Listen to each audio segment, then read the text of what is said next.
श्यामला मलयज शीतला सस्य श्यामला मातरम् वन्दे मातरम्।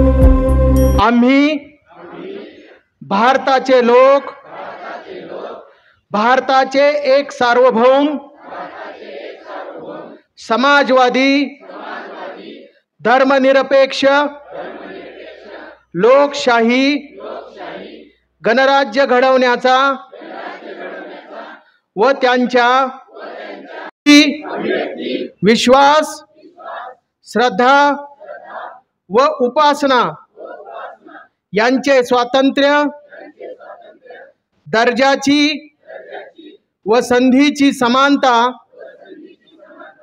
निश्चितपणे प्राप्त करून देण्याचा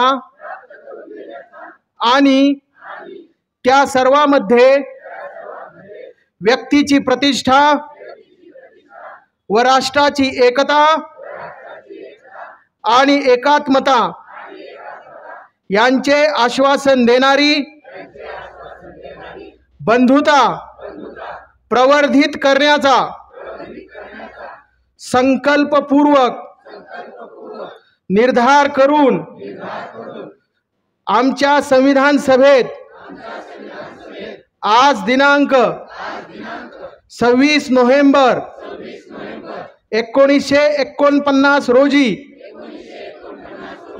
याद्वारे हे संविधान अंगीकृत आणि अधिनियमित करून स्वतः प्रत अर्पण करीत आहोत। भारत माता की। धाराशिव मध्ये आज हा कार्यक्रम होत आहे। संविधान मंदिराचं उद्घाटन राज्यातल्या 434 औद्योगिक प्रशिक्षण संस्थांमध्ये हे होत आहे। आज आपल्या देशाचे महामहिम उपराष्ट्रपती माननीय श्री जगदीप धनखडजी यांनी आभासी पद्धतीनं हा कार्यक्रम मुंबईतून संपन्न केलेला आहे। या कार्यक्रमासाठी आपल्या राज्याचे मंत्री कौशल्य रोजगार उद्योजकता व नाविन्यता विभाग माननीय श्री मंगल प्रभात लोढाजी हे सुद्धा उपस्थित होते। या सर्वांचं मार्गदर्शन आपण घेतलेलं आहे। आजच्या या कार्यक्रमाचं प्रास्ताविक आपल्या जिल्ह्याचे जिल्हा व्यवसाय शिक्षण व प्रशिक्षण अधिकारी माननीय प्रवीण अवताडे साहेब करतील। त्यांनी करावं अशी त्यांना विनंती। संविधान मंदिराच्या लोकार्पण सोहळ्यास व्यासपीठावर उपस्थित सर्व मान्यवर, या संस्थेचे सर्व अधिकारी कर्मचारी, विद्यार्थी बंधू भगिनींनो, सामाजिक न्यायाची समाजामध्ये विद्यार्थ्यांमध्ये संविधानाविषयी जनजागृती निर्माण व्हावी या उदात्त हेतूने आपल्या विभागाचे मान्य मंत्री मंगल प्रभातजी लोढा साहेब यांच्या संकल्पनेतून राज्यातील सर्व 434 औद्योगिक प्रशिक्षण संस्थेमध्ये संविधान मंदिराची स्थापना करण्यात आली। हा संविधान मंदिराच्या लोकार्पण सोहळ्याचा मुख्य शासकीय कार्यक्रम ज्या ठिकाणी भारतरत्न डॉक्टर बाबासाहेब आंबेडकर यांची 10वी झाली अशा आमच्या एल्फिस्टन टेक्निकल हायस्कूल मुंबई येथे पार पडलेल्या कार्यक्रमास माननीय उपराष्ट्रपती भारत सरकार यांच्या हस्ते उद्घाटन झालं। या कार्यक्रमास आपल्या राज्याचे माननीय राज्यपाल माननीय केंद्रीय राज्यमंत्री रामदासजी आठवले, आमच्या विभागाचे माननीय मंत्री लोढा साहेब या सर्वांच्या उपस्थितीत अत्यंत चांगला कार्यक्रम पार पडला। त्याचबरोबर राज्यातील सर्व 434 ITI टेक्निकल हायस्कूल या ठिकाणी पण त्या संविधान मंदिराचं स्थापना झाली, त्याचा लोकार्पण सोहळा पार पडला। तसेच मागच्या 12 ते 14 सप्टेंबरच्या कालावधीत सर्व संस्थेमध्ये सर्व राज्यभरात विविध स्पर्धा, निबंध स्पर्धा, भाषण स्पर्धा, वादविवाद स्पर्धा, प्रश्नावली स्पर्धा, संविधानावर अवलंबून असलेली प्रश्नावली स्पर्धा असे विविध उपक्रम आयोजित करून हा संविधान महोत्सव साजरा केला। या महोत्सवाचा जे उद्देश होता संविधानाची शिकवण प्रभावीपणे दिली जावी. घटनात्मक अधिकार दगड दगड एक केल्या तर प्रचंड मोठ्या भिंती तयार होतात. दगड दगड एक केलं तर प्रचंड मोठे डोंगर तयार होतात. मग माणसं एक केले तर स्वतःचं राज्य का निर्माण होऊ शकणार नाही, असा संदेश देणारे छत्रपती शिवाजी महाराज. शिक्षणाची दारं बहुजनांसाठी फुले करणारे क्रांतीसूर्य महात्मा ज्योतिराव फुले, माता सावित्रीबाई फुले, आरक्षणाचे जनक छत्रपती शाहू महाराज, भारतीय राज्यघटनेचे शिल्पकार बोधिसत्व डॉक्टर बाबासाहेब आंबेडकर, याचबरोबर दलितांच्या व्यथा, कामगारांचं दुःख वेदना साहित्याच्या माध्यमातून जगाच्या चव्हाट्यावर मांडणारे साहित्य सम्राट अण्णाभाऊ साठे, माता रमाई, माता भीमाई, जिजाऊ, अहिल्यामाई, संत कबीर, संत रोहिदास, ज्या ज्या ज्ञात अज्ञात महामानवांनी या भारतभूमीसाठी समर्पण केलं, त्याग केलं, त्या सर्व महापुरुषांच्या विचारांना, त्यांच्या कार्याला सर्वप्रथम अभिवादन, त्यांना मी वंदन करतो. आज या कार्यक्रमाचे सन्माननीय अध्यक्ष, निमंत्रित मान्यवर आणि विद्यार्थी मित्रांनो, खरं तर खूप उशीर झालेला आहे. 9 वाजल्यापासून तुम्ही इथं आहात. कॉलेजमध्ये विद्यार्थ्यांना मी शिकवतोय आणि शिकवत असतानाचे अनुभव मला बऱ्यापैकी माहीत आहेत. मान्यवरांना काम असते बोलायचं, पण ही गोष्ट आहे जपानमधली. आणि त्या जपानमध्ये इयत्ता 5वीच्या विद्यार्थ्यांपुढं एका मान्यवरांना प्रश्न उपस्थित केला होता. आता हा प्रश्न मी आज आपल्यालाच विचारतोय. आपण सर्वजण मिळून त्या प्रश्नाची चर्चा करू. जपानमधल्या 5वीच्या मुलाला हा प्रश्न विचारलेला होता. हे एकदा लक्षात कोट करा. प्रश्न असा आहे की एक दूध विकणारा दूधवाले आहे. दररोज 10 लिटर दूध तो 10 लोकांच्या घरी दररोज 1-1 लिटर दूध देतो. दररोज त्याचा नित्य नेमान आहे. सकाळी उठला की 10 लिटर दूध घ्यायचं, 10 लोकांच्या घरी दूध वाटायचं आणि घरी यायचं. त्याचा नित्य क्रम आहे. पण एका दिवशी झालं काय, तर त्या दूधवाल्याची गाडी स्लिप झाली आणि ते दूध काय सांडलं. दूध सांडलं तरी सुद्धा त्या दूधवाल्यानं 10 लोकांच्या घरी 1-1 लिटर दूध दिलं. प्रश्न असा आहे, कसं दिलं?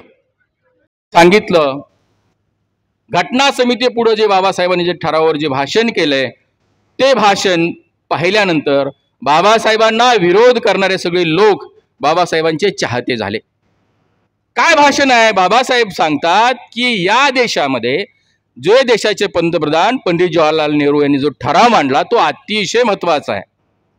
परंतु हा ठराव मांडत असताना अतिशय विद्वान असे हे जे माणूस आहेत बाबा म्हणजे पंडित जवाहरलाल नेहरू, आणि मग हे जे ठराव मांडतात, देश लोकशाही कशी येईल, समाजवादी राज्य कसं येईल, मतदानाचा अधिकार कसा येईल हे सांगत नाहीत. मला असं वाटतं लोकशाही कशी येईल, कायद्यात तरतूद करा. कल्याणकारी राज्य कसं येईल, कायद्यात तरतूद करा. सगळ्या गोष्टीची कायद्यात तरतूद करा असं बाबासाहेबांनी सांगितलं. आणि बाबासाहेब म्हणतात की या देशामध्ये आपण वेगवेगळ्या जातीतून आलेलो आहोत, वेगवेगळ्या छावण्यातून आलेलो आहोत आणि आपल्या छावण्यातले काही संस्कार आपल्यावरती असतील, पण ते सगळे मतभेद बाजूला सोडून हा देश एकसंध कसा राहील, हा देश एकसंघ कसा राहील याच्यासाठी आपले मतभेद जर टिकायचे असेल तर आम्हाला राजकीय समानता दिली. 1 मॅन 1 वोट, एक माणूस एक मूल्य. पण ही राजकीय समानता आहे. या राजकीय समानतेवरती राज्यघटना पुढे टिकू शकत नाही. सामाजिक समानता असली पाहिजे आणि आर्थिक समानता असली पाहिजे. सामाजिक समानता आणि आर्थिक समानता जोपर्यंत या राज्यघटनेमध्ये येत नाही तोपर्यंत आपल्याला या राज्यघटनेपासून धोका आहे. कारण ज्यांचं सामाजिक आरक्षण नाकारलं, ज्यांचं आर्थिक समानता नाकारली, ही तरुण पिढी उद्या आपल्या विरोधात बंड करून उठेल आणि देश धोक्यात जाईल. म्हणून मला असं वाटतं की राज्यघटनेमध्ये जसं समानता यायला पाहिजे तशाच पद्धतीनं समानता आपली आली पाहिजे.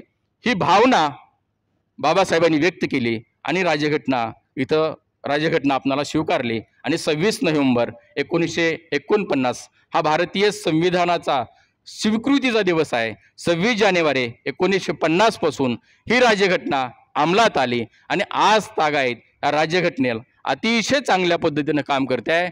बाबासाहेबांनी असंही सांगितलं होतं की राज्यघटना चांगली का वाईट याच्यापेक्षा जे वापरणारे आहेत ते जर चांगले नसतील तर राज्यघटना कशी आहे याला काही महत्त्व नाही. विद्यार्थी मित्रांनो, खूप महत्त्वाचे मुद्दे खरं तर सांगायचे होते, वेळेची मर्यादा लक्षात घेऊन मी इथंच माझ्या वाणीला विराम देतो. संयोजक डॉक्टर बाबासाहेब आंबेडकरांचा, छत्रपती शिवाजी महाराजांचा, छत्रपती शाहू महाराजांचा, सावित्रीबाई फुलेंचा. आज संविधान मंदिराचे उद्घाटन या कार्यक्रमाचे अध्यक्ष आमचे मित्र, तसेच या कार्यक्रमाचे प्रमुख आवताडे साहेब, देशमाने साहेब, ॲडव्होकेट गणपती कांबळे साहेब, तसेच गणेशजी वाघमारे साहेब, ज्यांनी सुंदर असं व्याख्यान दिलं ते आमचे मित्र रवी सुरवशे साहेब. साहेब, तुम्ही व्याख्यान एवढं सुंदर दिलं, परंतु ज्या टायमाला पोटात कळा निघतात त्या टायमाला ऐकायची मानसिकता नसते. आणि ज्या टायमाला यांची मानसिकता असेल त्या टायमाला तुम्ही किमान 1-2 तासाचं व्याख्यान दिलं पाहिजे आणि तुम्हाला या कार्यक्रमाला आवर्जून बोलवलं पाहिजे. कारण ते तुम्हाला त्याचा अभ्यास आहे आणि त्या अभ्यासापूर्व तुम्ही बोललेला आहे. मला एक सांगायचं आहे की बाबांनो, हे संविधान मंदिराचं उद्घाटन करायला आज जागतिक लोकशाही दिन आणि जागतिक लोकशाही दिनाचं औचित्य साधून जगामध्ये आपली लोकशाही कशी प्रगल्भ आहे, सर्वांच्या समोर आहे, सर्वश्रेष्ठ आहे आणि त्याचा उत्सव आणि संविधान मंदिराची स्थापना एक सुंदर संपन्न सोहळा राज्यातील सर्व ITIमध्ये आज संपन्न होत आहे.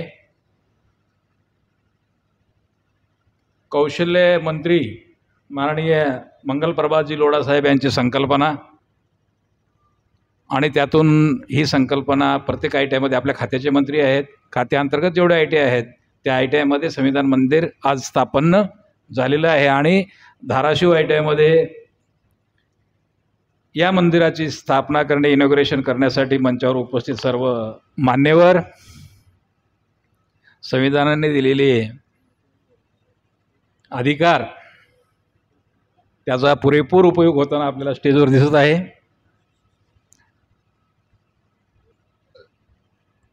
ITI मधूनच नाही तर संपूर्ण तळागाळापर्यंत आपल्या संविधानाची जी प्रस्तावना आहे,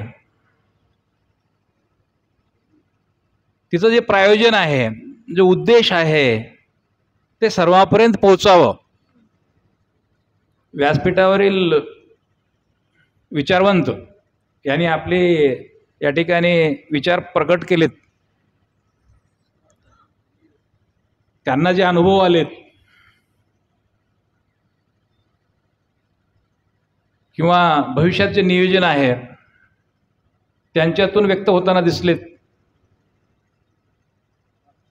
आणि आमचं म्हणणं असं आहे, आपल्या देशामधले जे मनुष्यबळ आहे, व्याख्यात्याच्या स्वरूपात असो ना माझ्यासमोर बसलेले माझे विद्यार्थी असो, ही आपल्या देशाची प्रॉपर्टी आहे.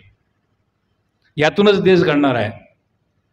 सरांनी तरुणांना आवाहन केलेलं आहे. आपल्या स्टेजवर उपस्थित सर्व मान्यवर, मी सर्वांची नावं घेण्यात वेळ घालवणार नाही, कारण रवीजींनी आता सांगितलं एका कार्यक्रमाची गोष्ट काठी घेऊन आलेल्या माणसाची. तसं कोणी इथं मी पाहतोय कोणी नाही आहे, तरीसुद्धा मी सकाळी तुम्ही 8 वाजता आलेला आहेत याची मला जाणीव आहे. आणि त्यानिमित्तानं या कार्यक्रमाच्या निमित्तानं प्रस्तावना प्रवीण सरांनी केली, अवताडे सरांनी. रवीजींनी सविस्तर संविधानाबद्दल माहिती दिली. त्यांनी इतिहासाबद्दल 4 ओळी सांगितल्या सुरुवातीला, त्याचंच सर्व काही आलं होतं. आणि त्यांनी जे काही डिस्क्रिप्शन केलं ते डिस्क्रिप्शन संविधानाचं हे आपल्या आज म्हणजे एक फक्त झलक आहे ती. तसं पाहिलं तर हे संविधानाचं ज्ञान प्रायमरी एज्युकेशनपासून हे अशा पद्धतीचं संविधानाचं ज्ञान प्रायमरी एज्युकेशनपासून ते सिलेबस टाईप किंवा असं एक लेक्चर टाईप कंपल्सरी करावं की जेणेकरून जपानमधल्या विद्यार्थ्याला जे नॉलेज आहे ते जनसामान्याला नॉलेज असावं, असं मला या ठिकाणी या निमित्तानं नमूद करावं वाटतं. कारण असं आहे की आपण जेव्हा आपल्या कुटुंबामध्ये वागत असतो तेव्हा आपल्या घरामध्ये आपले जे कुटुंब प्रमुख असतात.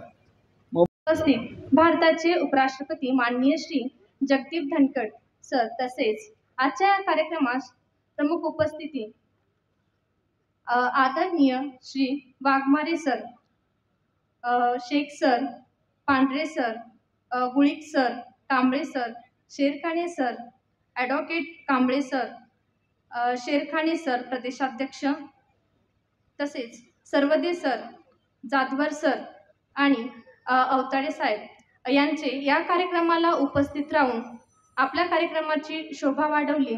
आणि तसेच आपले संयमी श्रोते, विद्यार्थी व पालकवर्ग यांचे मी संस्थेच्या वतीने आभार व्यक्त करते व आजचा हा कार्यक्रम इथेच संपला असे मी जाहीर करते.